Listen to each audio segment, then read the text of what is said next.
করছে? একদম সরাসরি বলছি, বাংলাদেশকে মিস করছেন কিনা উইকেট দেখে? ভাই ক্যামেরায়। কলকাতা আর শ্রীলঙ্কাতে খেলা দেখার পরে মনে হলো যে উইকেটটা হয়তো আমাদের জন্য অনেক প্রিফারেবল ছিল, আমরা হয়তো এই উইকেটে ভালো করতে পারতাম। খেলার যেরকম মান যাচ্ছে সেই অনুযায়ী আমার কাছে মনে হচ্ছে যে এখানে আমাদের ভালো করার অনেক সুযোগ ছিল। তো এখন আফসোস করে তো আর লাভ নাই, বাট অ্যাজ এ টি-20 টিম আমাদের টিমটা অনেক গোছানো ছিল এবং এই ওয়ার্ল্ড কাপটা ঘিরে আমাদের অনেক স্বপ্ন ছিল।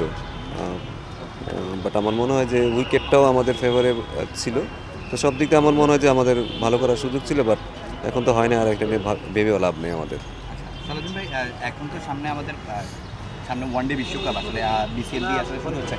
সর্বোপরি আসলে আমাদের ওয়ানডে বিশ্বকাপে আসলে জবাব দেওয়ার জায়গাটা কি বেশি থাকছে কিনা, কারণ যেহেতু আমরা টি-20 ওয়ার্ল্ড কাপটা খেলতে পারলাম না, ওয়ানডে বিশ্বকাপে আসলে আমাদেরকে আসলে কোন পর্যায়ে থাকা উচিত বলে মনে করছেন? না দেখুন, এই যে দিন শেষে আপনি যদি কোনো কিছু প্রমাণ করতে চান সেটা অনেক ডিফিকাল্ট। এটা আসলে আপনাদের বাড়তি বাড়তি একটা চাপ হিসেবে হবে। বাট ওয়ানডে ফর্মেট আমরা আগে ভালো ছিলাম, রিসেন্টলি আমরা খুব বেশি ভালো করতে পারি না। বাট আমরা ওয়ানডে খুব বেশি খেলিও নাই লাস্টে একটা 1-1.5 বছরে।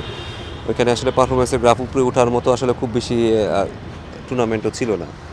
হয়তো আপনি কোনো টুর্নামেন্ট ভালো করবেন, কোনো টুর্নামেন্ট খারাপ করবেন, বাট আপনি যখন জানবেন যে আপনার পরবর্তী খেলাটা সামনে 2 মাস পরে আছে, আপনি আসলে প্ল্যানিং করতে পারেন। যেহেতু আমাদের লাস্ট ইয়ারটা খুব বেশি টি-20-র মধ্যেই ছিল, ওয়ানডে খুব বেশি টুর্নামেন্ট খেলি নেই, তখন আসলে পারফরমেন্স গ্রাফটা আপনি মেজার করতে পারবেন না। বাট যেহেতু আমাদের এটা ঐতিহ্যগতভাবে আমরা ওয়ানডেতে আমরা ভালো করেছি আগে, বাট যেহেতু মধ্যে একটা বড় ধরনের ভ্যাকেন্ট হয়েছে, অনেকগুলো সিনিয়র প্লেয়ার একসাথে রিটায়ার্ড করছে, কারণ ওই এক্সপিরিয়েন্সটা আসলে আপনি খুব তাড়াতাড়ি যে মেকআপ করে ফেলবেন এটা কখনোই আশা করেন না। বাট এটা কীভাবে আসলে আমরা কত দ্রুত মেকআপ করতে পারি, ওই পজিশনগুলোতে কীভাবে আমরা আরও ভালো বেটার প্লেয়াররা খেলতে পারে, এবং কত বেশি আমরা আসলে মোটিভেটেড, আমরা সেটার উপর ডিপেন্ড করে আসলে ওয়ানডে আমরা কোথায় যাব। আলটিমেটলি আপনি যেই ফর্মেটে খেলেন দিন শেষে বাংলাদেশের নামই থাকে, তো আপনাকে ওইভাবে আসলে মোটিভেশন নিয়ে আপনাকে মাঠে নামতে হবে। সালাউদ্দিন ভাই, একটা কথা সেটা হচ্ছে, আমরা জানতাম যে এই ভারতে খেলতে না যাওয়াটা এটা সম্পূর্ণ একটা সরকারি সিদ্ধান্ত ছিল শুরুতে, কিন্তু আমাদের আগের যে ক্রীড়া উপদেষ্টা ছিলেন সে আসলে উনি একেবারে মানে এমন মিথ্যা কথা বলছে, আমার বিশেষ করে আমি তো নিজেও টিচার মানুষ, টিচাররা তো একটু মিথ্যা কথা একটু কম বলে, কারণ উনি খাড়ার উপরে এরকম মিথ্যা কথা বলবে এটা আসলে আমি ভাবতেও পারতেছি না। আমি কীভাবে ছেলেদের সামনে আসলে মুখ দেখাবো যে ছেলেরা উনি এইভাবে ইউটার্ন নিবে। উনি একটা শিক্ষক মানুষ, ঢাকা ইউনিভার্সিটির শিক্ষক উনি, মানে একটা আমার দেশের সর্বোচ্চ বিদ্যাপীঠের একজন মানুষ, উনি এইভাবে মিথ্যা কথা বলবে এটা আসলে আমরা আসলে মানতে পারতেছি না। আমার মানাটা আসলে মানে কীভাবে মানবে এটা আসলে আমার বলার মতো না, যে উনি কী বলে আসলো আর উনি এসে কীভাবে ইউটার্নটা নিল। কতটা কঠিন এটা যে প্লেয়ারদের একটা বিশ্বকাপ বলতে পারে অনেকে পরিচালক বলছেন একটা বিশ্বকাপ না খেলে কি যায় আসে, কিন্তু প্লেয়ারদের তো এটা ইম্প্যাক্ট করে, মানে একটা দেখুন, একটা ছেলে যখন বিশ্বকাপ খেলবে সে তার তার ড্রিম, তার এই যে 27 বছরের ড্রিম সে এখানে নিয়ে আসছে, ড্রিমটা আপনি 1 সেকেন্ডে আপনি নষ্ট করে দেবেন। ঠিক আছে, দেশের সিদ্ধান্ত যদি দেশের কারণে হয়ে থাকে সেটা তারা স্যাক্রিফাইস করবে। বাট যদি বলেন ক্ষতির কথা বলেন, শুধু পার্সোনাল ক্ষতির কথা আমি বলবো না, পার্সোনাল ক্ষতি একটা ছেলে মানুষের ড্রিম আমি স্বপ্নটা শেষ করে দিচ্ছি। আমি তো জানি আমার 2টা প্লেয়ার কোমাতে চলে গেছিলো, সে 5 দিন ধরে কোথায় বলে হারাই গেছিলো, তারে যে আমরা ওই যে টুর্নামেন্টে মাঠে ফিরে আনতে পারছি ওইটাই বেশি। আমার মনে হয় এটাই সবচেয়ে বড় সাকসেস কোচিংয়ে আমার জীবনে, দেশে মাঠে আসছে এসে আবার রান করছে।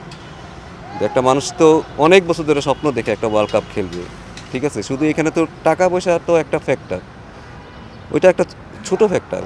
কারো আসলে যে ওয়ার্ল্ড কাপটা সারাটা জীবন স্বপ্ন দেখে আসছে সে একটা ওয়ার্ল্ড কাপ খেলবে। স্যার, এটা শুধু একটা প্লেয়ারের নাকি একটা বলতে পারেন যে 2 বছর মানে গ্যাপ পড়েছে আবার হয়ে আছে, মানে এটা একটা দেশেরও মানে প্রজন্মের জন্য একটা আত্মবিশ্বাস থাকে বা জানা থাকে, মানে না আমার ব্যক্তিগত চিন্তা থেকে ওটা থাকে কিনা যে একটা কোনো দেখলো খেলা। দেখুন, আমি দেশের সাথে আমিও অনেক কিছু স্যাক্রিফাইস করতে রাজি আছি, ছেলেরাও করবে রাজি আছি, বাট আমি কি ছেলেটার উপরে হাতটা বুলাই দিছি,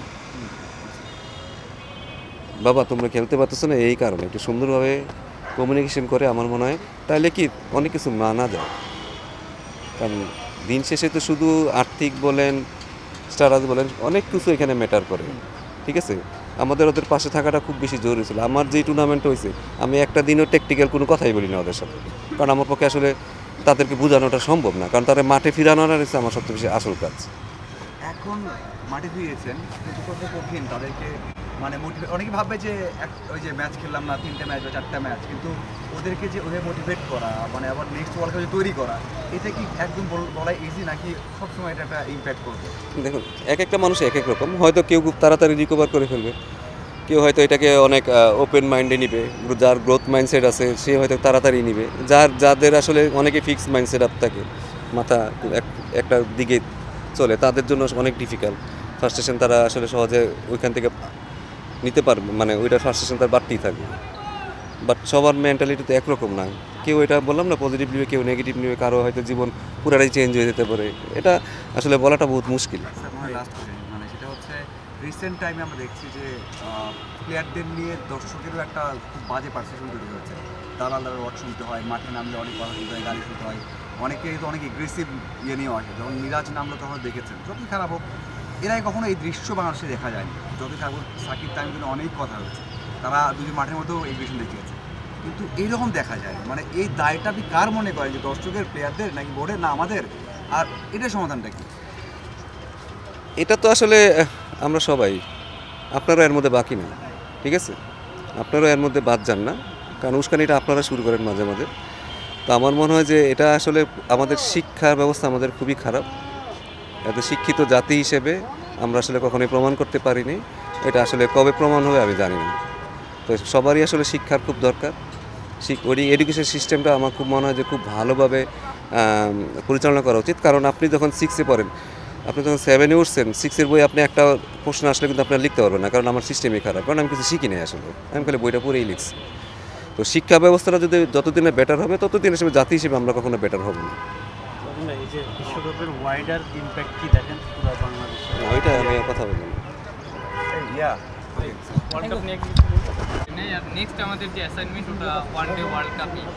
এই যে আমরা টি-20 ওয়ার্ল্ড কাপটা খেলতে পারলাম কিনা, মাঝে মনে হয় কিনা যে টি-20তে যে আমরা 1-1.5 বছর অনেক বেশি সময় দিয়েছি বা ইনভেস্ট করেছি, আপনারা খেটেছেন, ক্রিকেটাররা খেটেছেন, সব কিছু যেহেতু শূন্য, আগে আমরা ওয়ানডের ওইটা নিতে পারতাম না। না, দেখুন, দিন শেষে ক্রিকেট বলে তার লেখা থাকে না, এটা ওয়ানডের বল আসতেছে, এটা টি-20-র বল আসতেছে, এটা টেস্টের বল আসতেছে, লেখা থাকে না, বল চেয়েছে তো ব্যাটসম্যান রিয়াক্ট করে, ব্যাটসম্যান খেলে।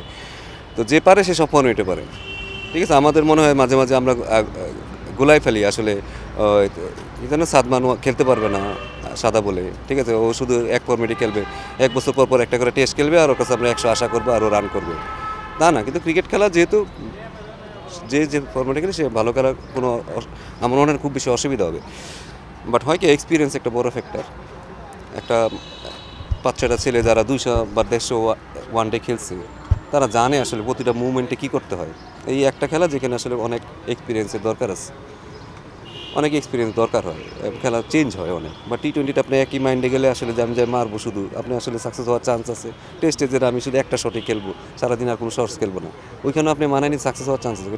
ওয়ানডেতে কি সবসময় খেলাটা চেঞ্জ হয়, এখানে এক্সপিরিয়েন্স অনেক বড় ম্যাটার করে, ঠিক আছে। কারণ এইখানে আমাদের আসলে 5-6টা প্লেয়ার অনেক দিন ধরে খেলছে, এই জায়গাটা তো আসলে ভ্যাকেন্ট, মানে এই জায়গাটা ভ্যাকেন্ট আছে। এখন যারা খুব দ্রুত আসবে তারা যেন তাড়াতাড়ি এই এক্সপিরিয়েন্সটা ধরে ফেলতে পারে, তখন হয়তো আমরা তাড়াতাড়ি ওয়ানডেটা ভালো করতে পারি। যে এরকম লাগবে যে অনেক দিন লাগতে পারে তা না, বাট তারা যেন খুব তাড়াতাড়ি দ্রুত এটার সাথে মানায় নিতে পারে, ওই কাজটা আসলে আমাদের করতে হবে।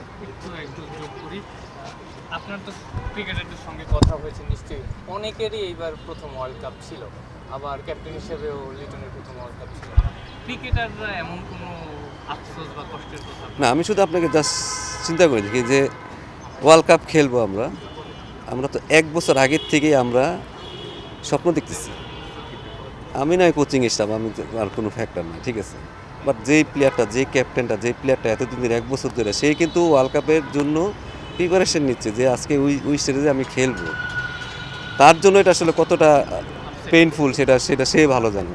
আমরা যতই তাকে সান্ত্বনা দিই, যতই মোটিভেশন দিই, যতই বকাঝকা করি, অ্যাকচুয়ালি দিন শেষে তার জন্য তো এটা অনেক বড় ক্ষতি হয়ে গেছে। বাট এটাও আমার মনে হয় যে এটাও আসলে ওভারকাম করতে হবে, এটাও ওভারকাম করে তাদের শিখতে হবে। মাঝে মাঝে আপনাকে চরম সত্যের দিকে আসলে বাধ্য আপনি মাইনা নিতে হবে, তো মাইনা নেওয়া আছে। Thank you.